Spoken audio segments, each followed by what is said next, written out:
वसईमध्ये तोतया आयटी अधिकाऱ्यांनी एका मिठाई व्यावसायिकाला 6 लाखांचा गंडा घातलेला आहे। खरं तर हा धक्कादायक प्रकार उघडकीस आलाय आणि आता गुन्हा देखील नोंदवण्यात आलेला आहे। आरोपींनी स्वतःला अन्न आणि औषध प्रशासनाचे अधिकारी असल्याचं सांगितलंय। व्हिजिटिंग कार्ड सुद्धा दाखवलं।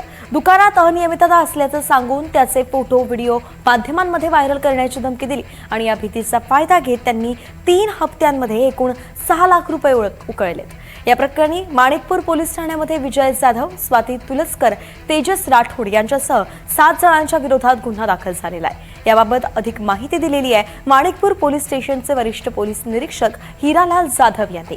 पाहूयात। एफडीआयचं बनावट ओळखपत्र बनवून मोरबी स्वीट मार्ट या दुकानामध्ये जाऊन त्यांचे कागदपत्र चेक करून त्यांच्याकडून वेगवेगळ्या 3 हप्त्यामध्ये 6 लाख रुपयाची मागणी केलेली आहे म्हणून विजय बबन जाधव याच्या विरुद्ध माणिकपूर पोलीस ठाण्याला गुन्हा दाखल आहे। याच आरोपीने बोरिवली पोलीस स्टेशन येथे अशाच प्रकारे गुन्हा करताना त्याला ताब्यात घेऊन अटक करण्यात आली होती।